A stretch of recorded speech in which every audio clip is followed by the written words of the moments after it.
செய்திக்கு ஆதாரமாக பரிசுத்த ஆவியானவர் நமக்கு தந்திருக்கிற வேத வசனம் யோபுவின் சரித்திரம் 34ஆம் அதிகாரம் 11வது வசனம். யோபு 34:11 வாசிக்க கேட்போம். மனுஷருடைய செய்கைகளுக்கு தக்கதை அவனுக்கு சரி கட்டி அவனவன் நடக்கைக்கு தக்கதாக அவனுக்கு பலன் அளிக்கிறார். அல்லேலூயா. மனிதனுடைய செய்கைக்கு தக்கதை அவனுக்கு சரி கட்டி அவனவனுடைய நடக்கைக்கு தக்கதாக அவனவனுக்கு கர்த்தர் பலன் அளிக்கிறார். அல்லேலூயா. அப்படி ஆண்டவர் எப்படிப்பட்ட பலன் அளிக்கிறவர்? நம்ம எல்லாரும் அவரிடத்துல பலனை எதிர்பார்க்கணும். எல்லாருமே அவரிடத்துல பலனை எதிர்பார்த்து தான் வரோம். ஆண்டவர்கிட்ட எதுக்கு வரீங்க? சபைக்கு எதுக்கு வரீங்க? எதுக்கு ஜெபம் பண்றீங்க? எதுக்கு ஆண்டவருக்கு காணிக்கை கொடுக்குறீங்க? எல்லாமே ஒரு பலனை எதிர்பார்த்து. உண்மைதானே? அல்லேலூயா. பலனை எதிர்பார்க்காம நம்ம எதுவுமே செய்யறது இல்லை. ஆனா ஆண்டவர் அதுக்கு ஒரு பிரின்சிபல் வைத்திருக்கிறார், ஒரு சட்டத்திட்டம் வைத்திருக்கிறார். அவனுடைய செய்கைக்கு தக்கதை அவனுக்கு சரி கட்டி. ஒரு மனிதன் எவ்வளவுதான் ஆண்டவரிடத்துல பலனை எதிர்பார்த்தாலும் அந்த பலனை எந்த தராசில் வைத்து நெருக்கிறார் அப்படின்னு சொல்லி பாத்தீங்கன்னா அவனுடைய செய்கைக்கு தக்க பலனை. அல்லேலூயா. நம்முடைய செய்கைக்கு தக்க பலனை நமக்கு சரி கட்டுகிறாரா? அவனுடைய நடக்கைக்கு தக்கதாக அவனுக்கு பலன் அளிக்கிறார். அவன் எப்படி நடந்து கொள்கிறான், எப்படி அவன் செயல்படுகிறான், அவனுடைய கிரியைக்கு தக்க பலன் என்று வேதத்தில் எழுதப்படுகிறது. அப்படியானால் ஆண்டவருடைய பெரிதான கிருபையினாலே இந்த நாட்களிலே கர்த்தர் நம்மை உயிரோடு கூட காப்பாற்றி நம்மை இந்த பூமியில வைத்திருக்கிறார் என்று சொன்னால் ஏதோ ஒரு செய்கை, ஏதோ ஒரு காரியம் அவரை இன்ஸ்பிரேஷன் பண்ணி இருக்கிறது, அவரை கவர்ந்து இருக்கிறது. அல்லேலூயா. அப்ப நம்மை உயிரோடு கூட காத்து வழிநடத்தி நம்ம இந்த நாள் வரையிலும் தேவனுடைய சமூகத்தில் நிறுத்தி இருக்கிறார். நமக்கு அநேக நன்மைகளை தந்திருக்கிறார் என்று சொன்னா அது ஒவ்வொன்றுக்கும் பேக்ரவுண்ட்ல பின்னணியத்துல ஏதோ ஒன்று இருக்குது, ஏதோ ஒரு காரியம் ஆண்டவருடைய இருதயத்தை அது தாக்கத்தை ஏற்படுத்தி இருக்கிறது, இருதயத்தில் ஒரு மாற்றத்தை ஏற்படுத்தி. தாவீதை குறித்து நம்ம வேதத்திலே வாசிக்கும் பொழுது தாவீதை தன் இருதயத்துக்கு ஏற்றவன் என்று சொல்கிறார். எப்படி தாவீது அவருடைய இருதயத்துக்கு ஏற்றவன் அப்படின்னு சொல்லி பார்க்கும்போது தாவீது ஆடு வைத்துக் கொண்டிருக்கிற பொழுது கர்த்தருடைய சமூகத்துல ஆண்டவரை துதித்துக் கொண்டிருந்தான். ஆடு வைக்கும் போது மாத்திரமல்ல, அவன் அரசனாய் மாற்றப்படும் போதும் கர்த்தரை துதித்துக் கொண்டிருந்தான். அப்பொழுது மாத்திரமல்ல, அவன் அரசனாய் மாற்றப்பட்ட போதும் சத்துருக்களினால் துரத்தப்படும் போதும் கர்த்தரை துதித்துக் கொண்டிருந்தான். அல்லேலூயா. கர்த்தரை துதிக்கிறத அவன் ஒரு வேலையா நினைக்கல, அது தன்னுடைய ஜீவனாய் நினைத்தான். இது கர்த்தருடைய இருதயத்துக்குள்ள ஒரு தாக்கத்தை ஏற்படுத்தினதுனால அவர் சொல்றாரு அவனின் இருதயத்துக்கு ஏற்றவன். அல்லேலூயா.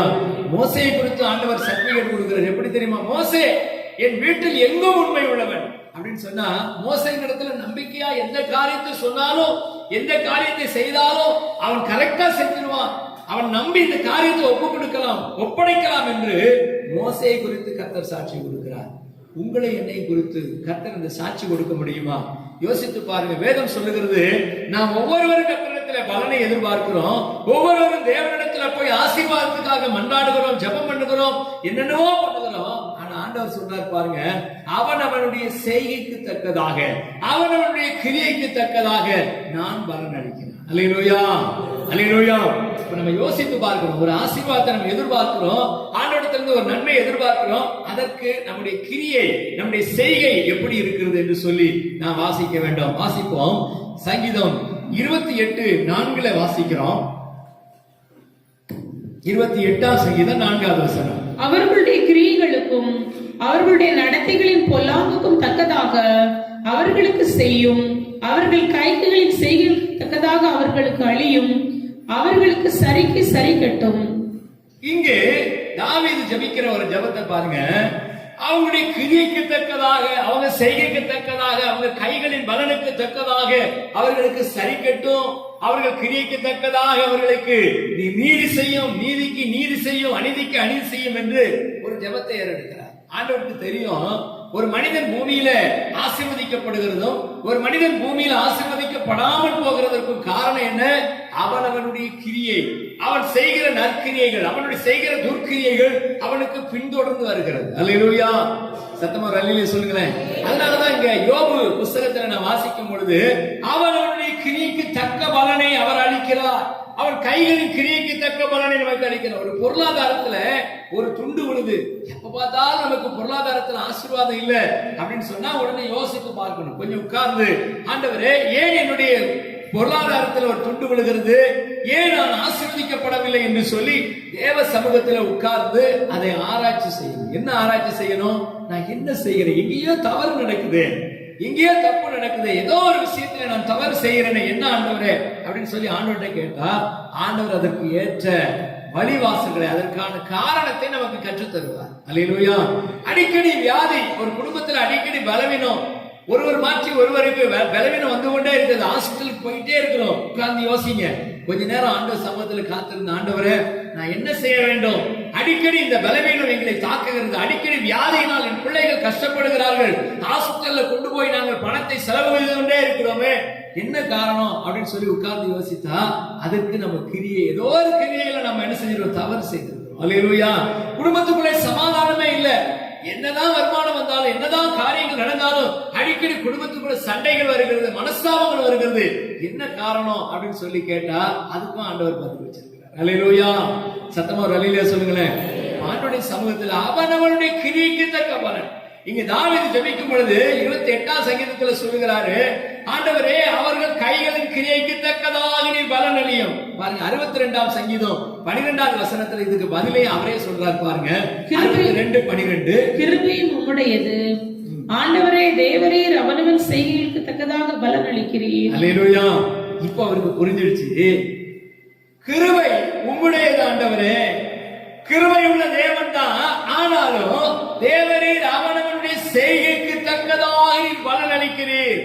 இப்பதான் 27ஆம் சங்கீதத்துல வாசிக்கும் போது அங்க சொல்றாரு, 28ஆம் சங்கீதத்துல சொல்லும் போது அவனுடைய கிரியைக்கு தக்கதாக பலன் அளியும் ஆண்டவரே.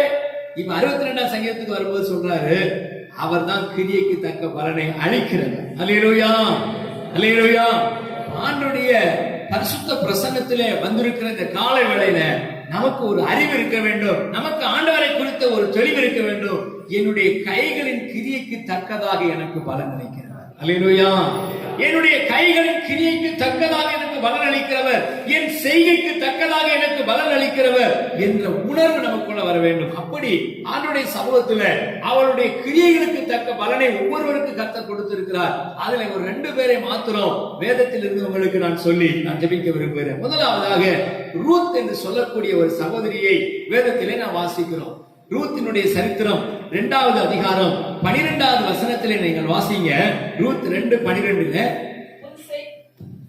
உன் செய்கைக்கு தக்க பலனை கர்த்தர் உனக்கு கட்டளையிடுவாராக, இஸ்ரவேலின் தேவனாகிய கர்த்தருடைய செட்டைகளின் கீழ் அடைக்கலமாய் வந்த உனக்கு அவராலே நிறைவான பலன் கிடைப்பதாக என்றான். உன் செய்கைக்கு தக்க பலனை கர்த்தர் உனக்கு கட்டளையிடுவாராக. பாருங்க, அழகா இங்கு ஒரு ஆசீர்வாதமான வார்த்தை சொல்லப்படுகிறது. இந்த ரூத் அப்படி என்ன செய்கை செஞ்சிருக்கிறாங்க, இந்த ரூத்தினுடைய வாழ்க்கையில என்ன நடந்தது அதுன்னு சொல்லி நீங்க முன்னாடி இருக்கக்கூடிய வசனங்களை வீட்டுல போய் ரூத்தினுடைய சரித்திரத்தை வாசிச்சு பாத்தீங்கன்னா அழகாய் அந்த ரூத்தினுடைய சரித்திரம் எழுதப்பட்டிருக்கு. அல்லேலூயா. இந்த ரூத்தினுடைய சரித்திரம் நான் சின்ன பையனா இருக்கும் போது ஒரு நாள் கேட்டிருக்கேன். எப்போ அப்படின்னு சொன்னா, நான் சர்ச்சைக்கு போகாத காலம், ரட்சிக்கப்படாத காலத்துல எங்க பெரியம்மா ஊருக்கு போவோம். அப்ப எங்க பெரியம்மா ஊருக்கு போகும்போது அங்க வந்து பஜனை பிரசங்கம்னு ஒண்ணு வைப்பாங்க. பஜனை பிரசங்கம் அங்க திருவிழா, கோயில்ல சர்ச்சில் ஏதாவது திருவிழா அப்படின்னு சொன்னா பஜனை பிரசங்கம். சகோதரர் புஷ்பராஜ் அப்படின்னு சொல்லி ஒரு பஜனை பிரசங்கியா இருந்தார். அவர் யாருன்னா ஒரு டிரான்ஸ்போர்ட்ல ஒரு கண்டக்டர். அவர் கண்டக்டர் வேலையும் பார்த்துட்டு பஜனை பிரசங்கம் பண்ணுவார். அவர் பாத்தீங்கன்னா அந்த பஜனை பிரசங்கத்துல பஜனை பண்ணியே இந்த பாடத்தை சொல்லி தருவார். இந்த ரூத்தினுடைய சரித்திரத்தை அவர் எங்களுக்கு சொல்லி கொடுத்தார். எனக்கு சின்ன வயசுலயே இந்த பேர்லாம் ஞாபகம் இருக்குது. நகோமி, மக்லோன், கிளியோன், ரூத்து, இவரு அவர் யாரு, போவாஸ், இந்த பேரெல்லாம் எனக்கு அப்பவே தெரியும். அப்ப நான் நினைச்சேன் இது ஒரு நல்லா இருக்குது அந்த கதை அப்படின்னு. பார்த்தா பிற்காலத்தில் நான் பைபிளை படிக்கும் போது தெரியுது இது ஒரு முக்கியமான ஒரு சம்பவம். ரூத்தினுடைய சரித்திரத்தை ஏன் தேவன் எழுதி வைத்திருக்கிறார் என்பதை இப்போ நான் புரிந்து கொண்டிருக்கிறேன். இவர் செய்கைக்கு தக்கதான பலனை கொடுக்கிறார். அல்லேலூயா. எல்லாருக்கும் பலன் அளிக்கிறவர் தான், ஆனா அந்த அளவு இருக்கு பாத்தீங்களா, செய்கைக்கு தக்க அளவு. அதுதான் பைபிளை நான் வாசிக்கும் பொழுது ஒருவனுக்கு 1 தாலந்து, ஒருவனுக்கு 2 தாலந்து, ஒருவனுக்கு 5 தாலந்து கொடுத்தார். ஆனா இந்த 1 தாலந்தை பெற்றவன் என்ன செய்தானா, தனக்கு கொடுக்கப்பட்ட அந்த தாலந்தை புதைத்து வைத்தான். ஆனா 2 தாலந்து பெற்றவன் அவனுக்கு ஏற்ற விதத்துல அந்த 2 தாலந்தை கொண்டு அவன் செயல்பட்டான். 5 தாலந்தை கொண்டவன் அதற்கு ஏற்ற விதத்துல செயல்பட்டான். கர்த்தர் யாரை ஆசீர்வதித்தாரு? பாவம், 1 தாலந்தை பெற்றவன் ஒண்ணுமே இல்லாம இருக்கிறானே, இவனை ஆசீர்வதிச்சிருவோன்னு ஆசீர்வதிச்சாரா? அல்லேலூயா. சத்தமா அல்லேலூயா சொல்லுங்க. நம்மளா தான் என்ன பண்ணிருப்போம்? பாவப்பா, இந்த ஒரு தாளந்து இருக்கிறவன் ரொம்ப பிச்சைக்காரனா இருக்கிறான், ரொம்பவும் அவன் பாதிக்கப்பட்டிருக்கிறான், அவனுக்கு தான் செய்யணும் அப்படின்னு நம்ம நினைப்போம். ஆனா ஆண்டவர் என்ன செஞ்சாரு பாருங்க. அவருடைய பிரின்சிபிளே வித்தியாசமானது, அவருடைய நினைவுகள் வித்தியாசமானது. அவர் என்ன செய்தார்? 5 தாளந்தை பெற்றவனுக்கு இந்த ஒரு தாளந்தை எடுத்து கொடுத்தார். அல்லேலூயா. அவன் ஏற்கனவே 5 தாளந்து இருக்குது, இன்னும் 5 சம்பாதித்து இருக்கிறான். அவன்கிட்ட இந்த ஒரு தாளந்தை கொடுத்து அவனை ஆசீர்வதிக்கிறார். அல்லேலூயா. ஒரு தாளந்தை பெற்றவனை என்ன செஞ்சாரு? அழுகையும் பற்கடிப்பும் உள்ள இடத்துல இவனை தூக்கி ஓடுங்க. காரணம் என்ன தெரியுமா? அவன் தனக்கு கொடுக்கப்பட்ட அந்த வேலையில அசதியா இருந்தான். அவனுடைய செய்கை கர்த்தருக்கு பிடிக்கல. அவனுடைய செய்கை ஆண்டவரை விசனப்படுத்தினது, ஆண்டவரை கோபப்படுத்தினது. அவன் என்ன செய்திருக்கிறான்? அந்த ஒரு தாளத்தை புதைத்து வைத்து விட்டு ஆண்டவரை குற்றப்படுத்துகிறான். என்ன சொல்றான் தெரியுமா? நீ விதைக்காததை சேர்க்கிறவரும் விதைக்காததை கேட்பார். ஆண்டவர் என்ன செய்யறாரு? நீ கடினம் உள்ளவர் அப்படின்னு சொல்லி ஆண்டவர் மேல பழி போடுகிறான்.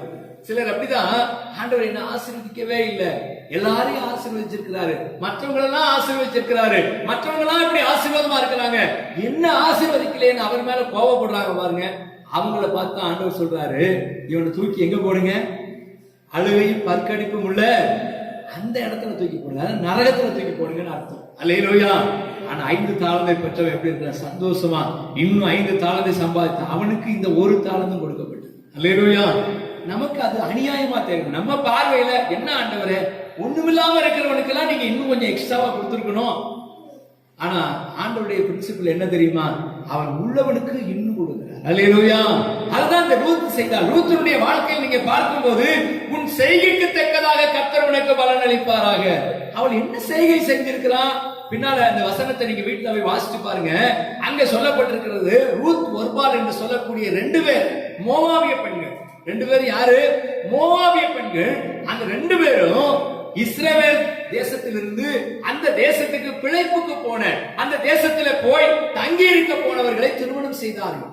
திருமணம் செய்த நாட்கள்ல அவங்க கணவர்மார்கள் 2 பேருமே இறந்து போயிட்டாங்க. அவங்க மாமனார் இறந்து போயிட்டார். கடைசியா மீதியா இருக்கிறது அவருடைய மாமியார் ஆகிய நகோமியும் இந்த ரூத் ஒர்பால். 3 பெண்கள் மட்டும் தான் இருக்கிறாங்க வீட்டுல. உடனே இந்த மாமியார் சொல்றாங்க, மகளே, நீங்க 2 பேரும் இளம் பெண்களா இருக்கிறீங்க, நானா வயசாயிட்டேன், எனவே நான் என்ன செய்ய போறேன்? என்னுடைய தேசத்துக்கு நான் போக போறேன். என்னுடைய இஸ்ரவேல் தேசத்துக்கு, நான் விட்டு வந்த என் தேசத்துக்கு, என் தேவனுடைய ஆலயம் இருக்கிற தேசத்துக்கு நான் போக போறேன். அதனால நீங்க 2 பேரும் போய் இங்க யாரையாவது திருமணம் பண்ணி இந்த தேசத்திலே நீங்க சந்தோஷமா இருங்கன்னு சொல்லும் போது, அந்த ஒருபால் என்ன செய்தாலாம்? தன் மாமியாரை கட்டி அணைத்து ஒரு முத்தமிட்டார். அல்லேலூயா. சத்துருயிடும் முத்தங்கள் வஞ்சனை உள்ளது பைபிள்ல இருக்கு. அல்லேலூயா. இந்த ரூத் முத்தமிட்டால் எழுதப்படல. ஆனா ஒருபால் என்ன செஞ்சாலாம்? கட்டி பிடிச்சு மாமியார அத்தே அப்படின்னு சொல்லி அழுது ஒரு முத்தமிட்டு போய்விட்டான், தன் தேசத்துக்கு போய்விட்டான். ஆனா இந்த ரூத் என்ன செய்தா தெரியுமா? முன்னால வசனத்தை நீங்க வாசிச்சு பாத்தீங்கன்னா, உம்முடைய தேவன் என்னுடைய தேவன். அல்லேலூயா. இங்கதான் ரூத் நிக்கிறார். அல்லேலூயா. அவருடைய செய்கை எது கர்த்தரை ரொம்ப பாதிச்சிருக்குது? கர்த்தரை எதை இன்ஸ்பிரேஷன் பண்ணிச்சு பாருங்க. அந்த ஒருபாலையும் பார்க்கிறாரு, ரூத்தையும் பார்க்கிறாரு. ஆனா ஒருபால் என்ன செய்தார்? தன்னுடைய எதிர்காலத்தை குறித்து அவளே திட்டமிட ஆரம்பித்து விட்டார். இந்த கிழவி கூட போனா, இந்த வயதான பெண்மணிகளுக்கு போனா இந்த எதிர்காலம் கட்டப்படாது, என் எதிர்காலம் என்னவாகும் என்று சொல்லி தன்னுடைய தேசத்தை நோக்கி போறார். ஆனா ரூத் சொல்றார், நீ எங்கே போனாலும், நீங்க எங்க போனாலும் அங்க நான் வருவேன். அல்லேலூயா. உம்முடைய தேவன் என்னுடைய தேவன், உம்முடைய ஜனம் என்னுடைய ஜனம். நீங்க இதுவரையிலும் நான் மோவாபிய பெண்ணா இருந்திருக்கலாம். இதுவரையிலும் மோவாப் தேசம் என்பது கர்த்தருக்கு அருவருப்பானவைகளை செய்கிற தேசம், கர்த்தரால வெறுக்கப்பட்ட ஜனம் இருக்கிற தேசம். அந்த வெறுக்கப்பட்ட ஜனத்திலிருந்து எடுக்கப்பட்ட அந்த ரூத் இன்னைக்கு எந்த லிஸ்ட்ல வந்திருக்கிறா தெரியுமா? இயேசு கிறிஸ்துவினுடைய வம்ச அட்டவணையில் வந்துட்டா. அல்லேலூயா. இயேசு கிறிஸ்துவுக்கு ஒரு கொள்ளு பாட்டியாக ஆயிட்டு. அல்லேலூயா. இயேசு கிறிஸ்து அந்த வரிசையில தான் பிறக்கிறார். அந்த ரூத்தினுடைய ஆசீர்வாதத்துக்கு காரணம் என்ன? அவள் தேவனை பற்றி கொள்ளும்படியாக, இந்த தேவனை அறிந்து கொள்ளும்படியாக, இந்த தேவனை சந்தோஷப்படுத்தும் விதமான ஒரு செய்கையை செய்கிறார். இந்த செய்கைக்கு தக்க பலன் தான் அவள் இன்றைக்கு இயேசு கிறிஸ்துவுக்கு கொள்ளுப்பாட்டியா மாறினார். அல்லேலூயா. சத்தமா அல்லேலூயா சொல்லுங்க. இயேசு கிறிஸ்துவினுடைய சரித்திரத்தை எங்கெல்லாம் படிச்சாங்களோ, இயேசு கிறிஸ்துவினுடைய சரித்திர வம்சாட்டவனை யாரெல்லாம் பார்த்தாங்களோ, அவங்க எல்லாம் அந்த ரூத்தை படிச்சுதாங்க ஆகணும். Hallelujah. Ruth Boaz Boaz Ruth Boaz Ruth Boaz வரும். அந்த லிஸ்ட்ல வாசிச்சு பாருங்க. அங்க இயேசு கிறிஸ்துவின் வம்சாட்டவணையில இந்த மோவாபிய பெண்ணும் வந்து சேர்ந்து கொண்டார். இதற்கு காரணம் அவருடைய செய்கை. அல்லேலூயா.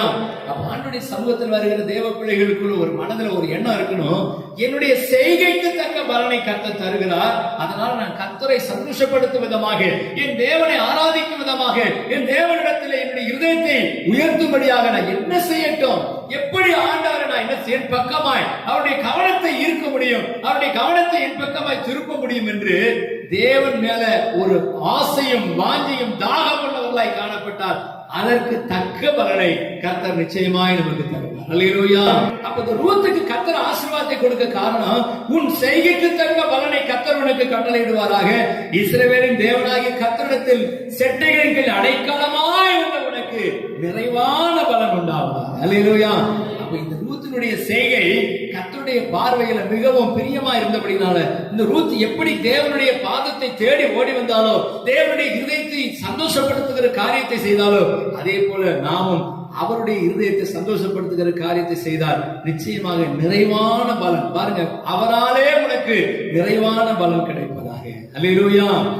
ஆண்டவரை தேடி வருகிறவர்களை, அவருடைய சமூகத்தை தேடி ஓடி வருகிறவர்களை ஒருபோதும் அவர் சும்மா விடுகிறதே. அல்லேலூயா. காலையில இன்னைக்கு டெய்லி காலையில நம்ம 6 மணில இருந்து 7 மணி வரைக்கும் இந்த கூகுள் மீட் பிரேயர் வைக்கிறோம்.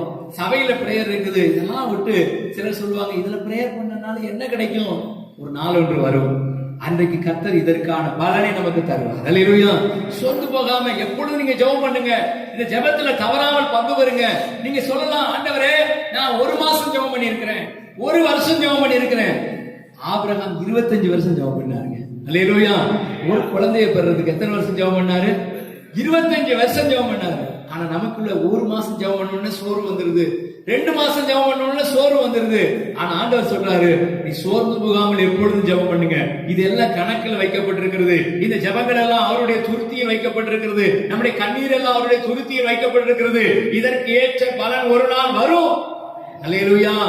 அது வீணா போகவே போகாது. அவருடைய நாமத்துக்காக காண்பிக்கிற அன்புள்ள பிரயாசத்தை மறந்து விடுகிறதற்கு தேவன் அநீதி உள்ளவர் அல்ல. அவருடைய நாமத்துக்காக நாம் படுகிற பிரயாசம், அவருடைய நாமத்தை எப்படியாவது உயர்த்தி பிடிக்க வேண்டும், கர்த்தருடைய நாமத்தை அறிவிக்க வேண்டும் என்று நீங்கள் படுகிற ஒரு பிரயாசம் கூட வீணாய் போகவே போகாது. அல்லேலூயா. நம்ம நினைக்கலாம், ஒரு கலம் தண்ணீர் கொடுத்தார். ஆண்டவருடைய வசனம் என்ன சொல்லி பாருங்க, என் நாமத்தின் நிமித்தம் இந்த சிறியரை ஒருவருக்கு நீங்கள் 1 கலம் தண்ணீர் கொடுத்தாங்க. 1 டம்ளர் தண்ணி கொடுத்திருக்கீங்க. யாருக்கு? ஒரு சிறியருக்கு. சிறியர்னா யாரு? ஊழியத்தின் நிமித்தம், அவருடைய நாமத்தின் நிமித்தம் வருகிற ஒருவருக்கு 1 டம்ளர் தண்ணி கொடுத்துட்டு, ஐயோ 1 டம்ளர் தண்ணி வேஸ்ட் ஆயிட்டுன்னு நினைக்க வேண்டாம். இதற்கு ஒரு பலன் வரப்போகிறது. அல்லேலூயா. அல்லேலூயா. கர்த்தர் நாமம் என் புகலிடமே, கருத்தோடு துதித்திடுவே.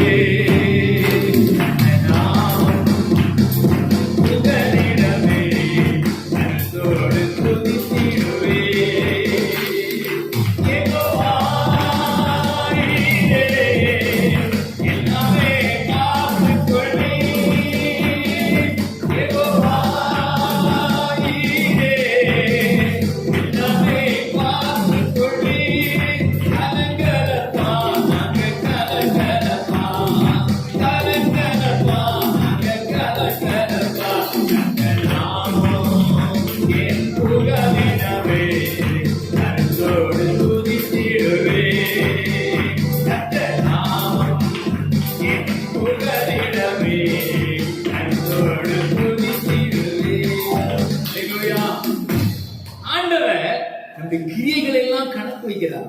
கிரியைகள் எல்லாம் எதுல எழுதியிருக்கிறாரு? ஞாபக புஸ்தகம்னு ஒரு புஸ்தகம் இருக்கு. எங்க? அவருடைய சமூகத்துல. அந்த ஞாபக புஸ்தகத்துல நம்ம செய்யற எல்லா காரியங்களும் எழுதப்பட்டு கொண்டிருக்கிறது. எஸ்தரின் புஸ்தகத்துல நீங்க வாசி பாத்தீங்கன்னா, அங்க அகாஸ்வேரு ராஜான்னு ஒரு ராஜா இருக்கிறார். அந்த அகாஸ்வேரு ராஜாவின் மேல அந்த காவலாளிகள் 2 பேர் போய், இன்னைக்கு ராஜா மேல என்ன செய்யணும்? கை போடணும். கை போடணும், ராஜாவை அடிச்சிடணும். அல்லேலூயா. ராஜாவை அடிக்கணும்னு பிளான் போட்டு இருக்காங்க.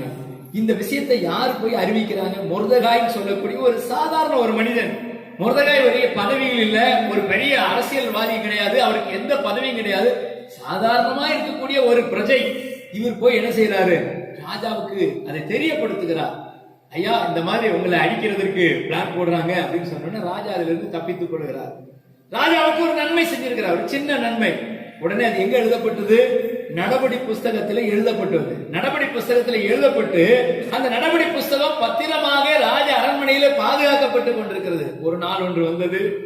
அன்றைக்கு யூதர்கள் எல்லாம் அழித்து தீர்கிறதற்காக, யூதர்களுக்கு ஒரு தீங்கை உண்டு பண்ணுகிறதற்காக சட்டம் இயற்றப்பட்டது. அப்போ பாருங்க ராஜாவுக்கு தூக்கம் வருது.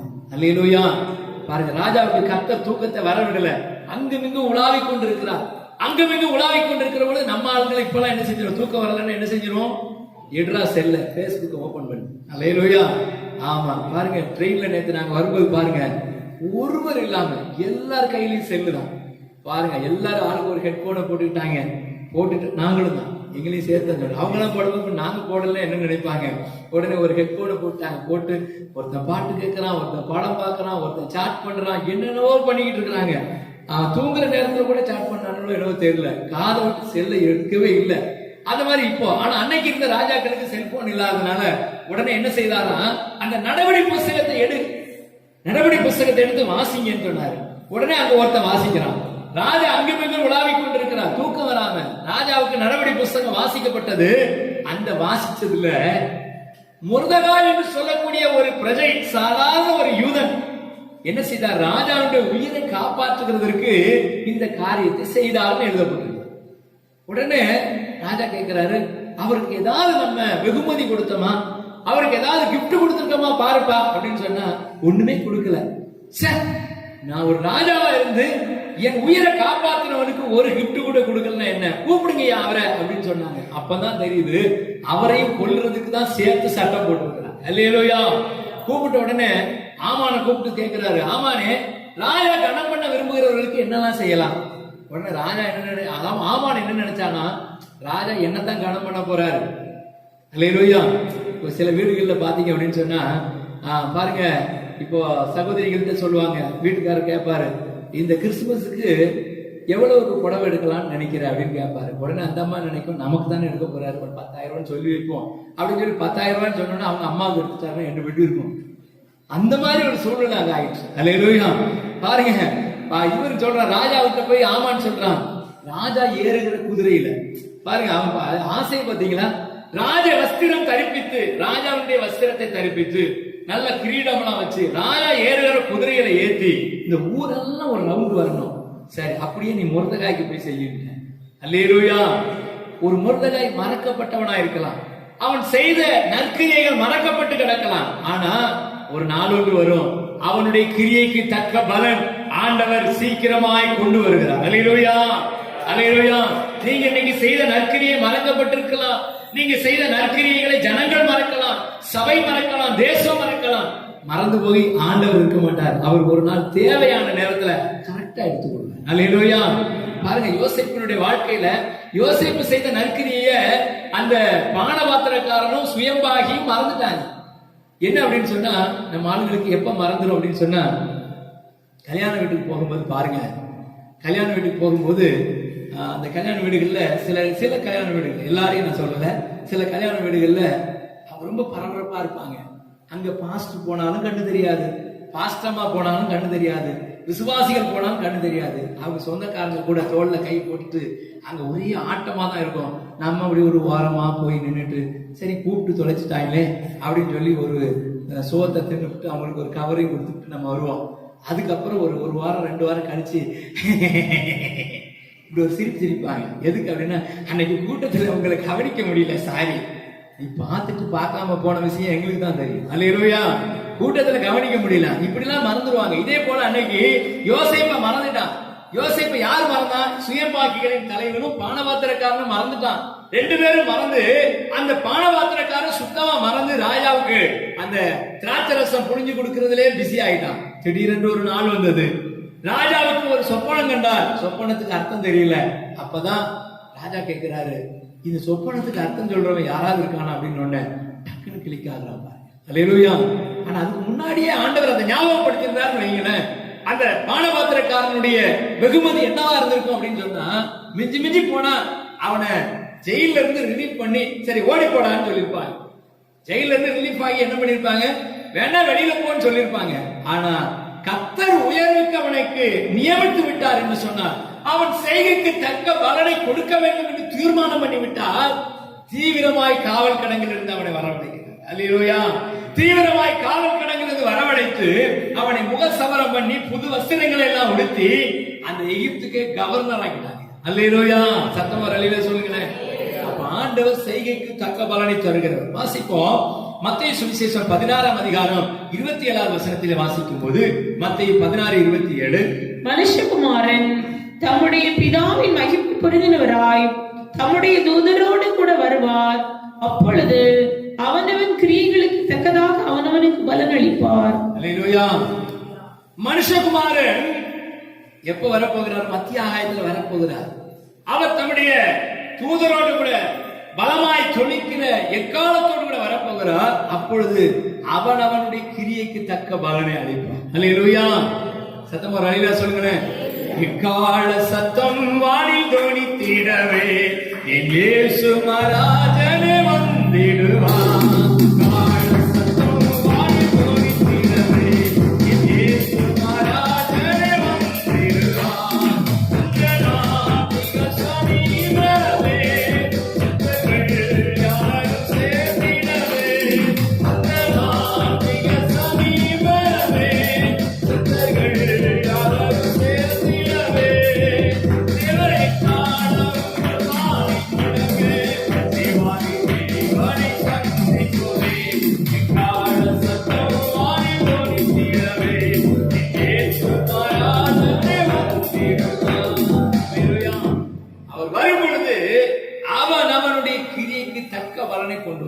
அல்லேலூயா.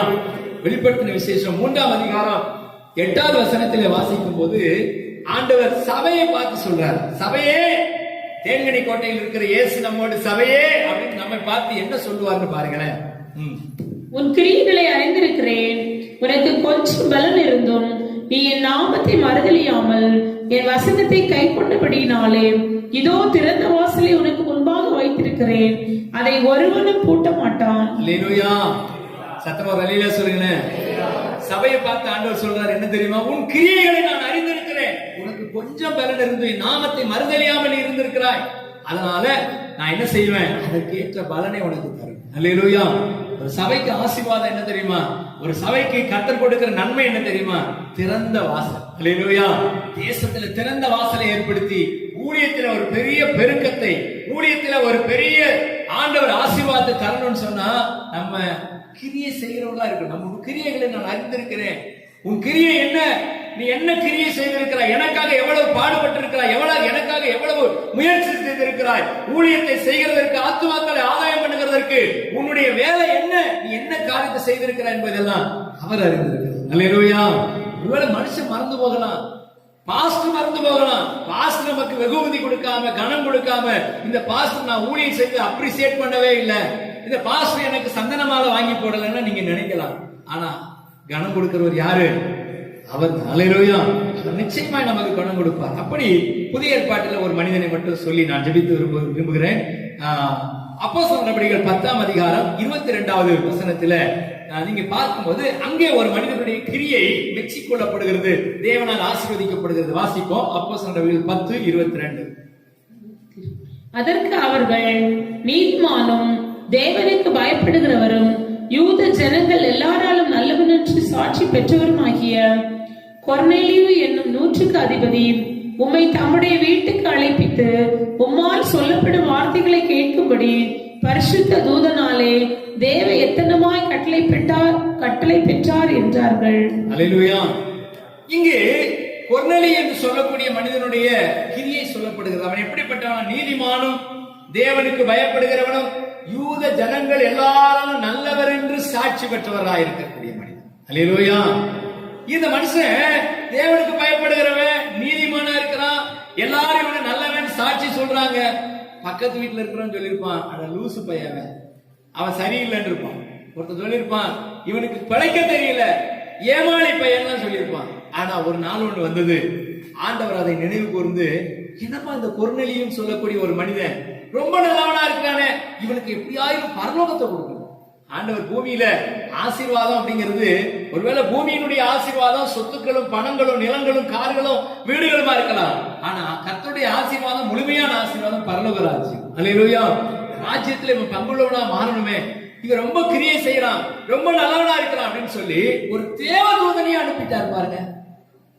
எவ்வளவு ஆண்டவருடைய கிரியைக்கு தக்க பலன் வருவது. தேவதூதன் அனுப்பி போ, உடனே போய் இந்த கொர்நேலியுவுக்கு பேதுருவை கூட்டி கொண்டு போய் 2 பேரையும் லிங்க் பண்ண வச்சு சுவிசேஷத்தை அறிவிச்சு சத்தியத்தை சொல்லி அவனை பரலோகத்துக்கு பாத்திரவனா மாத்திட்டு வந்திருப்பான். அல்லேலூயா.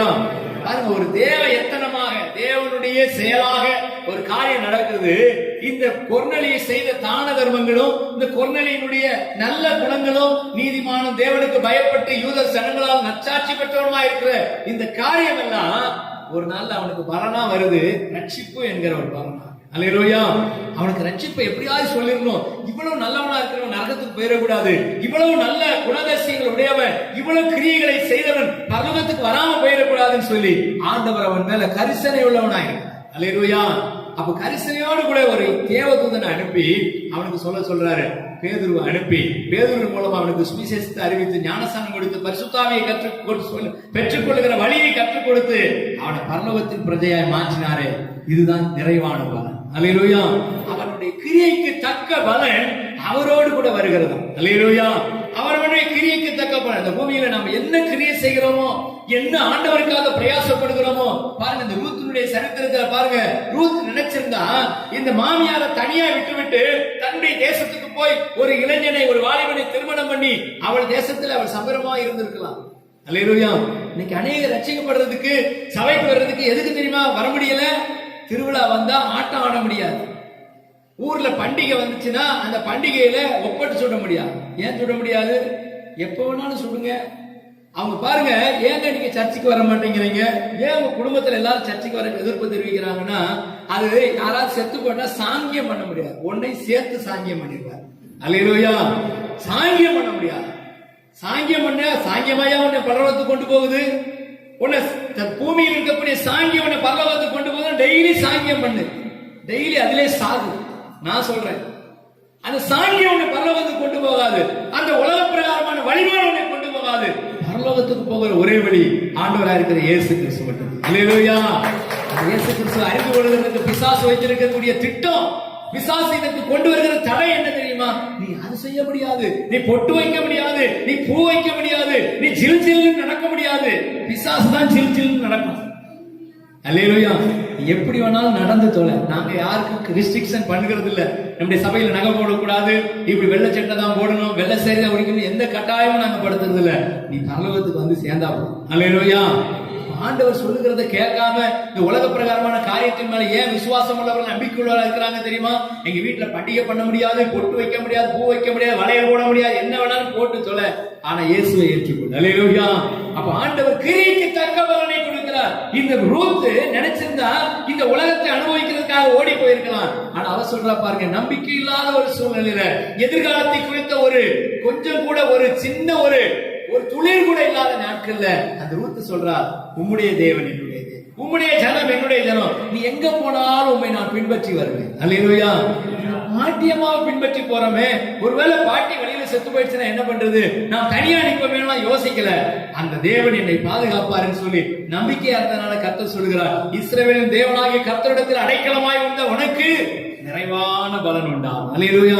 இன்னைக்கு இதை கேட்டுக்கொண்டிருக்கிற எனக்கு அருமையான சகோதரனே சகோதரியே, நீங்கள் இஸ்ரவேலின் தேவனிடத்தில் அடைக்கலமாய் வந்திருக்கிறபடினாலே நீங்கள் உங்கள் சொந்தங்களை விட்டு வந்திருக்கலாம், உங்க கிராமத்தை விட்டு வந்திருக்கலாம், உங்களுக்கு அன்பானவர்களை விட்டு வந்திருக்கலாம், உங்களுடைய சொத்துக்களை நிலங்களை விட்டு வந்திருக்கலாம். எதை விட்டுட்டு வந்தாலும் கவலைப்படாதீங்க.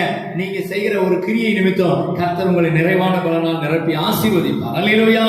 கொர்நேலியுடைய வாழ்க்கையில பாருங்க, இந்த கொர்நேலியன் நீதி நியாயங்களை செய்கிறவன் தான், கர்த்தருக்கு பயப்படுகிறவன் தான். ஆனா ரட்சிப்பின் வழியை அறியலையே, ரட்சிப்பின் வழி அவனுக்கு தெரியலையேன்னு சொல்லி ஒரு தேவதூதனை அனுப்பி அவனுக்கு ரட்சிப்பின் வழியை கற்றுக் கொடுத்து அவனை பரலோகத்திலே கொண்டு போய் சேர்த்து கர்த்தர். கடைசியாக ஒரு வசனத்தை வாசித்து முடிப்போம். வெளிப்படுத்தின விசேஷம் 22ஆம் அதிகாரம் 12வது வசனம். வெளிப்படுத்தின விசேஷம் 22:12 வாசிப்போம். இதோ சீக்கிரமாய் வருகிறேன், அவனவனுடைய கிரியைகளின்படி அவனவனுக்கு நான் அளிக்கும் பலன் என்னோட கூட வருகிறது. அல்லேலூயா. இதோ சீக்கிரமாய் வருகிறேன். ஆண்டவர் சொல்றாரு, அவனவனுடைய கிரியைக்கு தக்கபடி அவனவனுக்கு நான் அளிக்கும் பலன் என்னோடு கூட வருகிறது. கர்த்தர் நமக்கு சொல்லுகிற நல்ல வார்த்தை தான். ஆண்டவரே, நான் உமக்கு பிரியமாய் நடந்து ஆண்டவரே உம்முடைய நாமத்தை மகிமைப்படுத்தி இருப்பேன் என்று சொன்னார். உம்முடைய நாமத்தை மகிமைப்படுத்துகிறதற்கு என்னை ஒப்பு கொடுத்திருப்பேன் என்று சொன்னார். நான் நிறைவான பலனை கர்த்தரிடத்திலிருந்து பெற்றுக் கொள்வேன். அல்லேலூயா. அந்த நிறைவான பலனை கர்த்தர் உங்களுக்கு தரும்படியாக, அந்த நிறைவான பலனினாலே கர்த்தர் உங்களை நிரப்பும்படியாக இன்றைக்கு நான் ஜெபிக்க போகிறேன். எல்லாரும் முழங்கால் படியிடுவோமா? ஆண்டவர் சமூகத்தில் சொல்ல போகிறோம். ஆண்டவரே, நான் என்னுடைய கிரியைகளின்படி எல்லாரும் சோத்திரம் பண்ணி ஆண்டவரே, ஒரு ரூத்துக்கு அவளுடைய கிரியைக்கு தக்க பலனை கொடுத்து, ஆண்டவரே ஒரு யோசேப்புக்கு அவனுடைய கிரியைக்கு தக்க பலனை கொடுத்து, ஆண்டவரே ஒரு கொர்நேலியுவுக்கு அவனுடைய கிரியைக்கு தக்க பலனை கொடுத்து, இன்றைக்கு கூட ஆண்டவரே அந்த பலன் உம்மோடு கூட வருகிறது என்று சொல்லி நான் விசுவாசிக்கிறப்பா. அவன் அவனுடைய கிரியைக்கு தக்க பலன், அவர் தருகிற அந்த பலன் அவரோடு கூட வருகிறது. இதோ சீக்கிரமாய் வருகிறேன் என்று சொன்ன கர்த்தர் அப்படியே நமக்கு வந்து நம்மை பலனளித்து நம்மை ஆசீர்வதிக்கிறவர். அது உலக பிரகாரமான ஆசீர்வாதமா இருக்கலாம், உலக பிரகாரமான நன்மையா இருக்கலாம். வேதம் சொல்லுகிறது, சிறுக விதைக்கிறவன் சிறுக அறுப்பான், பெருக விதைக்கிறவன் பெருக அறுப்பான். நீங்க எந்த அளவுக்கு விதைச்சிருக்கிறீங்க? கர்த்தருடைய ஊழியத்திற்கு என்று விதைக்கிற ஒரு காலம், கர்த்தருடைய ஊழியத்திற்கு என்று கொடுக்கிற ஒரு காலம் இருந்த நாட்கள்ல நீங்க எவ்வளவு விதைச்சிருக்கீங்க, எவ்வளவு கொடுத்திருக்கிறீங்க யோசிச்சு பாருங்க. கர்த்தருக்கென்று கிரியை செய்யக்கூடாத ஒரு ராக்காலம் வருகிறது என்று வேதத்தில் சொல்லப்பட்டது. ஒருவனுக்கு கிரியை செய்யக்கூடாத இந்த ராக்காலம் வருகிறதற்கு முன்பாக நீங்க கர்த்தருக்கு எவ்வளவு கிரியை செஞ்சீங்க, எவ்வளவு ஊழியம் செஞ்சீங்க, எத்தனை ஆத்துமாக்களை ஆதாயம் பண்ணீங்க, எவ்வளவு பேருக்கு இயேசு பற்றி சொன்னீங்க. நல்லா யோசிச்சு பாருங்க. ஆண்டவரே, உமக்காக நான் ஒண்ணுமே செய்யலையா, உமக்காக நான் ஒண்ணுமே செயல்படலையா, என்னை மன்னிங்க ஆண்டவரே. இன்றைக்கு எனக்கு கிரியைக்கு தக்க பலனை தருகிறவர், அவன் அவனுடைய கிரியைக்கு தக்க பலனை தருகிறவர். நீங்க யோசிச்சு பாருங்க, ஆண்டவருக்கு நீங்க என்ன கிரியை செஞ்சிருக்கீங்கன்னு சொல்லி யோசிச்சு பார்த்து மனம் திரும்ப வேண்டிய ஒரு கட்டாயத்துக்குள்ளாக்கப்பட்டிருக்கிறோம். இந்த கடைசி நாட்கள்ல அவனுடைய செய்கைக்கு தக்க பலனை கர்த்தர் தருகிறார், கிரியைக்கு தக்க பலனை தருகிறார் என்று விசுவாசத்தோடு கூட நன்றி சொல்லி ஆண்டவருக்கு சொல்லுங்க. ஆண்டவரே, உமக்காக இன்னும் கிரியை செய்ய, உமக்காக இன்னும் ஆண்டவரை ஊழியத்தை செய்ய, ஆத்துமாக்களை ஆதாயம் பண்ண, ஊழியத்தை தாங்க, காணிக்கைகளை தசமபாகங்களை கொடுத்து கர்த்தருடைய ஊழியத்தை நிறைவேற்ற என்னை ஒப்பு கொடுக்கிறேன்னு சொல்லுங்க பார்க்கலாம். எத்தனை பேர் ஆண்டவருடைய சமூகத்தில் ஆண்டவரே கிரியைக்கு தக்க பலனை தருகிறவரே உங்க கரத்தில் ஒப்பு கொடுக்கிறோன்னு சொல்லுங்க. நீங்கள் தொடர்பு கொள்ள வேண்டிய எங்கள் முகவரி: இயேசு நம்மோடு சபை, எண் 54/1, இந்திரா நகர், தென்கனி கோட்டை. தொலைபேசி எண்கள் 9865152111, 9965157399. Our address: இயேசு நம்மோடு சபை, நம்பர் 54/1, இந்திரா நகர், தென்கனி கோட்டை. Phone numbers 9865152311, 9965157399.